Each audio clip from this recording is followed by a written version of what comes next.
Laws of motion में हमने last class क्या पढ़ा था? लास्ट क्लास हमने ये कार अगर सर्कुलर पाथ में मूव करे या बैक पाथ में मूव करे या फिर एक साइक्लिस्ट जो बेंड होता है, इन सब के बारे में पढ़ा था और थ्योरी उसका समझा था। ठीक है, आज हम उसी के रिगार्डिंग कुछ क्वेश्चंस करेंगे। मेरे लिए जो क्वेश्चंस आते हैं एनसीईआरटी में पाए जाते हैं।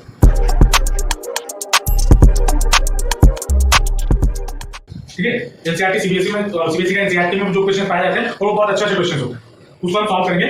ठीक है, चलो पहला क्वेश्चन क्या बोला है? A bend in a level road has a radius of 100 meter.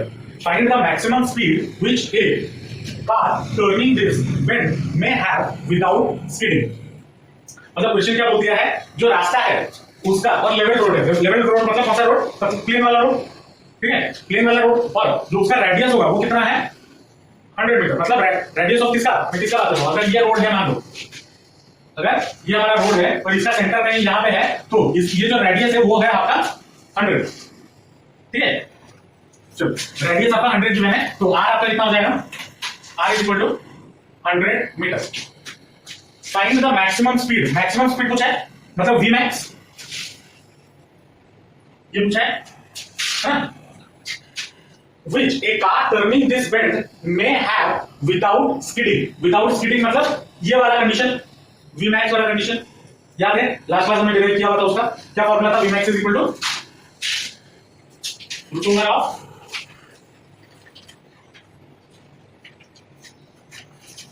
क्या था? बैक लेवल रोड बोला ना, तो कौन सा वाला होगा? म्यू आर जी, ये वाला फॉर्मूला लगेगा ना, क्योंकि हमारा जो रोड है वो कैसा है? लेवल है। अगर बैंड होता तो उसके लिए अलग लगता, अगर वहां पे साइकिल होता है, जब साइकिल बैंड होता है तो वहां पे अलग होता है। तो क्वेश्चन को पढ़ के पहले समझो कि कौन सा फॉर्मूला आपने डालना है, वो क्लैरिटी आना जरूरी है। क्वेश्चन में क्लियरली बोल रहा है कि लेवल रोड, तो लेवल रोड वाला फॉर्मूला लगेगा, है ना? If the coefficient of friction between the tyre and the road is 0.8, mu आपको गिवन है 0.8। ठीक है, जी हम ले लेते हैं कितना? 9.8 मीटर पर सेकंड स्क्वायर। अब सारा चीजें गिवन है, बस फॉर्मूला में वैल्यू डालना है। तो V max will be equal to कितना? Root over of 100 into 0.8 into 9.8 ये होगा। अब आईएससी वाले स्टूडेंट्स के पास एक फायदा ये होता है कि कैलकुलेटर आप लोगों का अलाउड होता है आईएससी वालों, लेकिन सीबीएसई में तो कैलकुलेटर अलाउड नहीं है ना, तो कैसे सॉल्व करें इसका बताओ। तो हर जगह मल्टीप्लाई में है, तो इस 100 का रूट ओवर में क्या लिख सकता हूं? 10। अब 0.8 मतलब क्या? या फिर हाँ, जब 0.8 उसको मैं क्या लिख सकता हूं? 0.2 into 0.2 into 0.2 नहीं सर, अच्छा इसमें ऐसे करो, यहां से अगर मैं डेसिमल लगा दूं तो ये आ जाएगा 10, ये आ जाएगा 10, तो ये 10 और ये 100, ये कैंसिल। तो 8 को मैं क्या लिख सकता हूं? 2√2 लिख सकता हूं। कैसे? क्योंकि रूट ओवर है ना, तो 2√2 लिख सकता हूं। 98 को क्या लिख सकता हूं? 7√2 लिख सकता हूं। 98 कितना होता है? 49 into 2, 49 किसका रूट ओवर है? तो ये क्या बन जाएगा? 7√2 होगा। तो इसको अगर मल्टीप्लाई करते हैं तो कितना हो जाएगा? 7 into 2 14, √2 into √2 2, that is equal to कितना हो गया? 28। और वेलोसिटी निकालना है तो unit metre per second square होगा। समझे? समझ में आया इक्वेशन को कैसे सॉल्व करना है? अगर क्वेश्चन एक बार पढ़ने में समझ नहीं आ रहा, 2 बार पढ़ने में समझ नहीं आ रहा, 5 बार पढ़ने में समझ नहीं आ रहा, 6ठे बार ट्राई करो। कैसे पढ़ना है? ऐसा नहीं कि a bend in a level road has a radius of 100 meter, find the maximum speed which a car turning this bend may have। ऐसा नहीं पढ़ना। कैसे पढ़ना है? Line by line. A bend in A level road. अब level road बोल दिया मतलब क्वेश्चन वेलोसिटी पूछा है। ठीक है, लेवल रोड मत बोल दिया मतलब ये वाला फॉर्मूला गिरेगा, उससे हमें ये पता चल जाएगा। तो उसके बाद has a maximum radius of 100 metre, तो रेडियस आपको 100 मीटर गिवन है, तो जो एक एक लाइन पढ़ो, एक एक लाइन में आपको जो पता चल रहा है पढ़ के उसको नोट डाउन कर लो, जो मैं करता हूं क्वेश्चन सॉल्व करता हूं। नोट डाउन कर लो, फिर देखो कि कौन सा फॉर्मूला डालने पे कौन सा मतलब हाँ क्वेश्चन सॉल्व होगा। ये अप्रोच होता है टुवर्ड्स सॉल्विंग ए फिजिक्स का क्वेश्चन या फिजिक्स का न्यूमेरिकल। फिजिक्स हो, केमिस्ट्री हो, मैथ हो, कुछ भी हो, क्वेश्चन में दिया क्या है, पूछा क्या है, वही तो जानना है। और वो हम कैसे कर सकते हैं? लाइन बाय लाइन, धीरे धीरे पढ़ पढ़ के समझ के लिखना डेटा। नेक्स्ट क्वेश्चन क्या बोला है? नेक्स्ट क्वेश्चन बोला है train has to negotiate a curve of 400 metre. ठीक है, एक कर्व में जाना है जो कि कितना है डिस्टेंस उसका? 400 मीटर। क्या बोला है? By how much should the outer rail be raised with respect to inner rail for a speed of 48 km per hour? अब अगर मैं रेल को सामने से देखूं, कुछ ऐसा दिखेगा, मतलब ऐसे कुछ पटरी होगा और यहां से ऐसे कुछ पटरी होगा, ना? अगर मैं इसको हटा दूं, बस सामने से देखूं, मतलब इसको समझाता हूं। अगर मान लो आप पटरी को देख रहे हो, ऐसे देख रहे हो, तो आपको कैसे दिखेगा? दोनों सामने सामने डॉट दिखेंगे, दो डॉट दिखेगा ना। तो मान लो यहाँ पे एक रेल है, यहाँ पे एक रेल है, ठीक है। क्या बोला है कि अगर ये दोनों रेल है, ये हो गया आउटर, ये हो गया इनर, सॉरी, अब किसी को भी ले लो, इसको इनर ले लो, इसको आउटर ले लो, कुछ भी ले लो, कोई फर्क नहीं पड़ता, आंसर सेम है, ठीक है। By how much should the outer rail be raised? मान लो इसको इनर, इसको आउटर, इसको अगर मैं कितना ऐसे ऊपर करूं, मतलब इसको ऊपर करके यहां पे था पहले, यहां से यहां तक लाया, ऊपर किया, with respect to inner rail for a speed of 48 kilometre per hour. मतलब आपको क्या पूछा है, यहां पे हाइट आपको पूछा है, ये कितना ऊपर किया जाए। अब अगर ऊपर करेंगे तो जाहिर सी बात है यहां पे एक एंगल ऑफ इंक्लिनेशन आएगा, ठीक है, आएगा या नहीं है? आएगा। और क्या बोला है, the distance between the rails is 1 metre. मतलब यहां से यहां तक के बीच में डिस्टेंस कितना हो गया? 1 मीटर, ठीक है। तो क्या समझे, समझ में आया? अब वेलोसिटी यहां पे हमें कितना गिवन है, v is equal to 48 kilometre per hour. इसको अगर मीटर पर सेकंड में कन्वर्ट करें तो क्या हो जाएगा, 48 into 1000 डिवाइडेड बाय 3600। ये होगा 0 से 0 कैंसिल, 4 से काटे तो 12, और ये होगा 9, 12 बाय 9, फिर 3 से काटो तो ये हो गया 4, ये हो गया 3, तो 40/3 मीटर पर सेकंड ये होगा यानी होगा। अब यहाँ पे रेडियस कितना बोला है, कितना कर्व है? The train has a velocity curve of 400 metre. मतलब रेडियस आपको कितना गिवन हो गया, 400 मीटर गिवन हो गया। तो क्या होगा, उसे घूमना है ना ट्रेन को, तो घूमा अगर, तो ये जो 400 है ये क्या है, उसको ये अगर रास्ता है तो उसे यहां से घूमना है, तो कितना होगा रेडियस? वही तो गिवन है।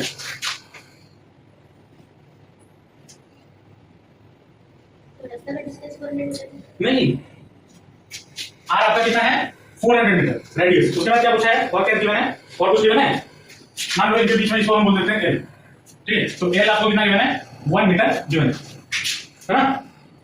अब यहां पे इस ट्रायंगल में मैं अगर साइन थीटा लगाता हूं तो साइन थीटा विल इक्वल कितना, h/l, है ना। और हम अगर थोड़ा प्रीवियस पढ़ाई पे जाएं तो हमने क्या देखा था, tan theta is equal to क्या होता है, फॉर्मूला देखो, v²/rg। क्या ये फॉर्मूला सही है? Banked road tan theta equal to v²/rg। ये पढ़ा था या नहीं पढ़ा था? देखो v is equal to rg tan theta, तो रूट ओवर उसका गया तो स्क्वायर, तो tan theta equal to v²/rg होगा। कुछ गलत लिखा है? नहीं। अब यहां पे थोड़ा हम एजम्पशंस करेंगे। क्या एजम्पशंस करेंगे कि अगर मान लो ये जो थीटा है वो बहुत छोटा हो जाए, थीटा इज वेरी स्मॉल, और वेरी स्मॉल का मतलब मैं मान के चलता हूं 1 डिग्री या उससे भी कम।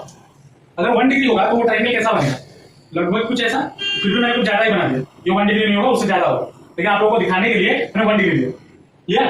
अब अगर मैं इस ट्रायंगल में इसको अगर नामकरण कर दें ए, बी और सी, अगर मैं tan थीटा इसमें लेता हूं या फिर sin थीटा लेता हूं तो क्या होगा, BC/AC होगा। और tan थीटा अगर लेता हूं, ये क्या है, sin थीटा के बराबर।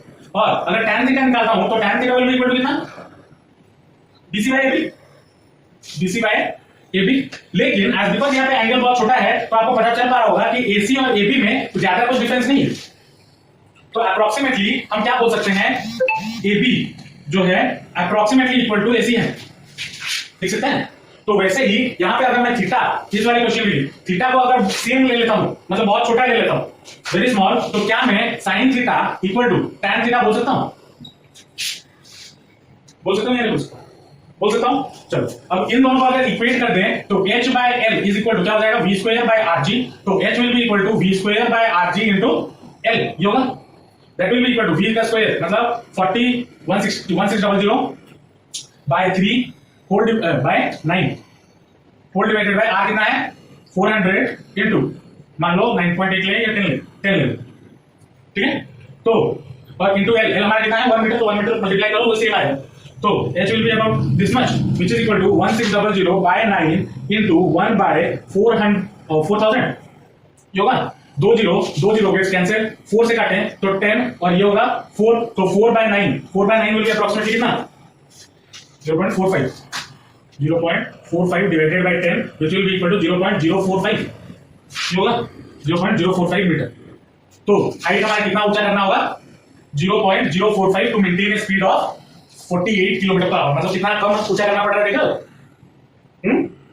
समझ में आ रहा है? अगर उतना कम ऊंचा करो मतलब 1 मीटर सोचो कहां 1 मीटर और कहां 0.045 या फिर 0.45 भी जरा कंफ्यूज कर रहा है 0.05 मीटर है ना। 1 मीटर क्या है ये वाला उनके बीच में डिस्टेंस। और अगर कंपेयर करूं ये हो गया 100 सेंटीमीटर। अगर कंपैरिजन में समझ नहीं आ रहा तो दैट विल बी 5 सेंटीमीटर। मतलब अगर रे ऐसा है तो मुझे बस 5 सेंटीमीटर ही ऊपर करना होगा to maintain a speed of 48 kilometre per hour. समझ पा रहे हैं?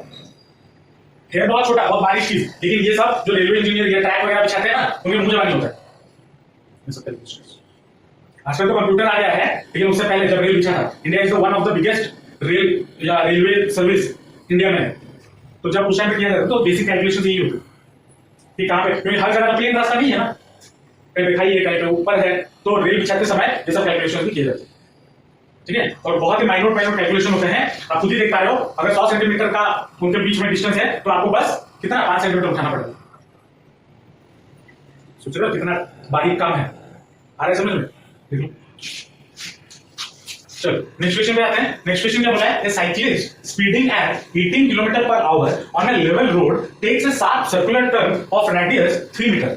मतलब यहां पे रेडियस कितना आपको गिवन है 3 मीटर। और कंडीशन क्या बोला है, without reducing the speed and without bending towards the centre of the circular path. मतलब बिना बेंड किए हुए या फिर बिना स्पीड को कम किए हुए उसने एक टर्न लिया जो कि रेडियस कितना है जिसका सर्कुलर पाथ का 3 मीटर।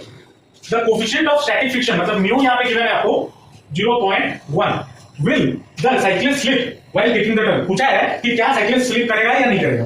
तो इसके लिए हमने ये पढ़ा हुआ है जो मैक्सिमम वेलोसिटी होना चाहिए travelling in circular path v is equal to या v max is equal to क्या होना चाहिए root over of mu r g. मुझे पता है तुम लोग के दिमाग में ये आ रहा होगा कि सर साइक्लिस्ट का बात हुआ है, लेकिन आप फॉर्मूला ले रहे हो लेवल रोड का। भाई लेवल रोड में सिर्फ कार थोड़ी चल सकता है, साइकिल भी तो चल सकता है। और अगर यहाँ पे बोला होता है कि साइकिल बेंड कर रहा है तब हम वो कंडीशन लगाते हैं, लेकिन यहाँ पे क्या बोला है साइकिल बेंड कर रहा है नहीं, क्या बोला है साइकिल हमारा विदाउट बेंडिंग जा रहा है और बिना स्पीड घटाए हुए जा रहा है।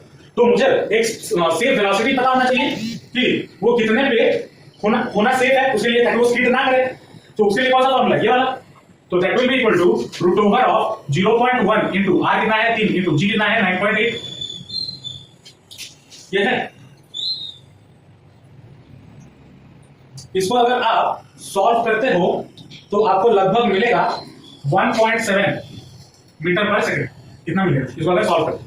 ठीक है, अब ये तो हो गया आपका सेफ वेलोसिटी कि साइकिल को इतना वेलोसिटी में रहना चाहिए है ना। लेकिन उसका एक्चुअल वेलोसिटी कितना है 18 kilometre per hour. Actual velocity 18 kilometre per our.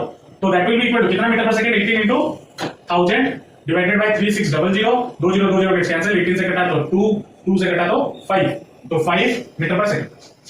उसे गुना चाहिए इतने में, लेकिन वो है कितने में इतने में। तो क्या वो स्पीड करेगा तो क्वेश्चन पूछा गया था will the cycle slip while the taking the turn. Answer होगा yes the cycle will slip while taking the turn as the same velocity is क्या 1 should be 1.7 metre per second या फिर less than 1.7 metre per second. लेकिन as because cyclist का velocity 5 metre per second है तो वो slip करेगा। समझे? तो क्या बोला है क्वेश्चन में, a circular race track of radius 300 metre is banked at an angle of 15 degree. मतलब यहां पे रेडियस आपको कितना गिवन है r 300 मीटर और थीटा कितना गिवन है 15 डिग्री। कितना गिवन है। If the coefficient of the friction between the wheels of the race and the car is 0.2 मतलब म्यू आपको कितना गिवन हो गया 0.2। What is the पहला bit optimum speed of the race car to avoid wear and tear on its tyres. मतलब minimum speed car का कितना होना चाहिए ये पूछा है। तो v कितना हो जाएगा, फॉर्मूला अभी देखे थे रूट ओवर ऑफ क्या r g tan थीटा। ये बैंक रोड के लिए था और बैंक रोड का फॉर्मूला क्यों डाला क्योंकि यहां पे थीटा की मैंने एंगल ऑफ इंक्लिनेशन है ना, तो इसलिए ये वाला फॉर्मूला डाला। और ये वाला फॉर्मूला क्या था देखो एक बार, बैंक रोड में सेफ लिमिट बोला था। तो सेफ लिमिट ऑप्टिमम वही पूछा ना, ऑप्टिमम मतलब मिनिमम कितना होना चाहिए। तो सेफ लिमिट ये है तो कितना हो जाएगा, आर कितना है 300, जी कितना है मान लो 9.8 ले ले 10 इनटू tan थीटा कितना होता है, tan 15 इज इक्वल टू कितना होता है वैल्यू याद है, tan 15 होता है आपका 0.267 इसका रूट ओवर। इसको अगर आप सॉल्व करते हो तो you will get approximately 28.1 metre per second. तो ये उस गाड़ी का मिनिमम वेलोसिटी होना चाहिए। दूसरा बिट में क्या बोला है, maximum permissible limit to avoid slipping, तो v max। तो ऐसे कंडीशन में भी मैंने आपको v max का फॉर्मूला बताया है, क्या है फॉर्मूला देखो root over of rg into 1 minus tan theta sorry mu g plus tan theta divided by क्या 1 माइनस म्यू tan थीटा। तो इस फॉर्मूला में वैल्यू डालेंगे तो r आपका कितना हो जाएगा 300 इनटू g है 10 म्यू जी या म्यू कितना है 0.2 plus 0.267 divided by 1 minus 0.2 into 0.267। ठीक है, इसको अगर आप सॉल्व करते हो तो लगभग आपको मिलेगा 38.1 मीटर पर सेकंड। तो मैक्सिमम वेलोसिटी कितना होना चाहिए 38.1 मीटर पर सेकंड। सब ये है मैक्सिमम वेलोसिटी, इतना होना चाहिए, मतलब हो सकता है आप कौन सकते हो इतना वेलोसिटी, ठीक है। और ये वाला है मिनिमम वेलोसिटी, अगर इतना वेलोसिटी पे गाड़ी नहीं चलाए तो गाड़ी पलट जाएगा, क्योंकि बैंड है ना, अगर बैंड में मैं एक पर्टिकुलर स्पीड मेंटेन ना करूं तो गाड़ी नीचे पलट जाएगा। तो इतना वेलोसिटी मिनिमम होना चाहिए to run smoothly on that bank surface, ठीक है। लेकिन अगर इससे ज्यादा करोगे मैक्सिमम, अब देखो बैंड हमारा कैसा होता है, कुछ ऐसा होता है ना। अब अगर इतना वेलोसिटी से कम होगा, इतना वेलोसिटी से कम होगा तो गाड़ी नीचे की ओर लुढ़क जाएगी, ठीक है। और इतना वेलोसिटी से ज्यादा होगा तो गाड़ी रेडियस से निकल के बाहर उड़ के गई है। तो जो उस रास्ते पे गाड़ी चलाने के लिए गाड़ी का वेलोसिटी इसमें से लेके इसके बीच में होना जरूरी है, समझे पक्का। क्वेश्चन को कैसे अप्रोच करना है समझ में आया, हाँ घर जाना ट्राई करना, अगर ना हो तो पूछना फिर से, ठीक है। मैं अब जो भी सेशन या जो भी क्लास न्यूमेरिकल्स के बेसिस पे लेने वाला हूं, मैं पहले अगर 10 क्वेश्चन या 6-7 क्वेश्चन करवाता था, अब मैं 5 क्वेश्चन करवाऊंगा, लेकिन बहुत ही स्लो पेस में करवाऊंगा ताकि समझ में आए कि क्वेश्चन को अप्रोच कैसे किया जाता है, ठीक है। चलो इसी के साथ आपका ये जो चैप्टर है, chapter number 5 laws of motion, ये आपका खत्म होता है, ठीक है। नेक्स्ट क्लास हम वर्क एनर्जी पावर पढ़ेंगे, ठीक है। चलो मिलते हैं नेक्स्ट क्लास, बाय।